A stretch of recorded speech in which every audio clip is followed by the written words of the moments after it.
అయినటువంటి కసితోటి ఎదురు చూస్తున్నటువంటి పరిస్థితులు. నెహ్రూ గారు 2014లో మీది ఒక భిన్నమైన గెలుపు.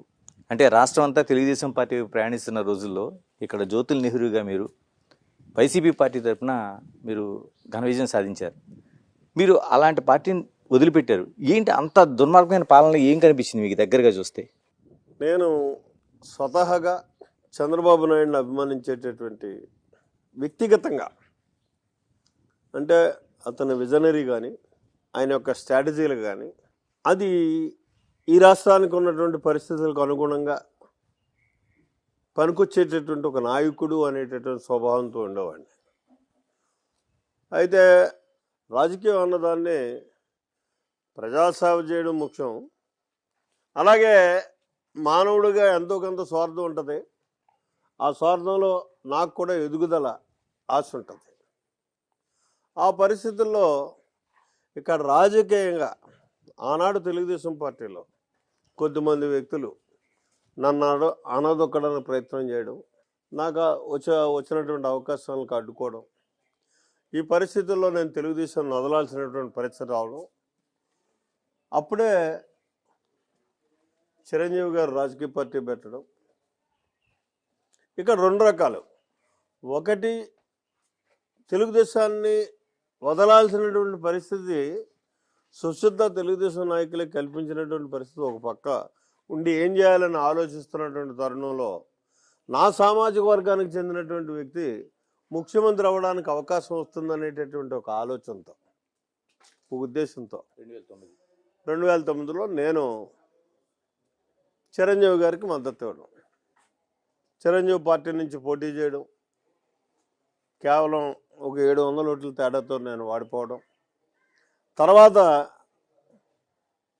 ఆ పార్టీలో ప్రధానమైనటువంటి రోల్ పోషించి ఆ పార్టీని ఒక 8-9 మాసాలు అంటే మెర్జ్ అయ్యేదాకా కూడా చాలా కీలకమైనటువంటి పాత్ర పోషించి నేను ఆ పార్టీని ఒక సస్టైనిటీకి తీసుకురావాలి అనే కసితో పనిచేశాం.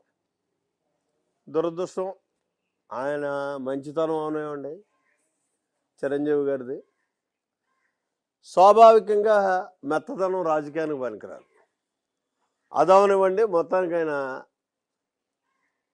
ఆ ఆటుపోట్లను తట్టుకోలేక కాంగ్రెస్ పార్టీలో మెర్జ్ అయిపోవడం. ఆ మెర్జ్ అయిన సందర్భంలో నేను స్వతహాగా కాంగ్రెస్ వ్యతిరేకంగా నేను ఆగిపోవడం.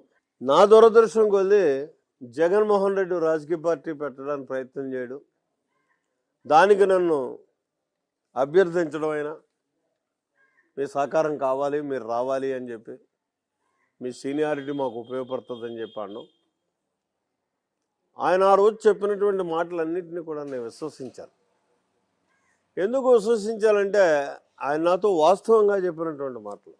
నన్ను బెంగళూరు రమ్మని చెప్పేసి ఆయన మాట్లాడి పిలిచి కూర్చోబెట్టి ఆయన నాకు చెప్పిన 3 మాటలు.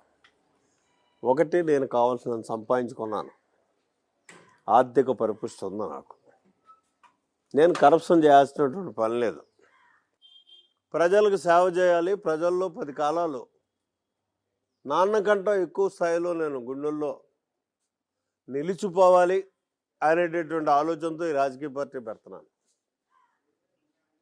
దానికి నీ ఆలోచనలు దగ్గరగా ఉంటాయి అని తెలుసుకున్నాను, కాబట్టి నాకు సహకరించండి అని చెప్పేసి అని అడగడం.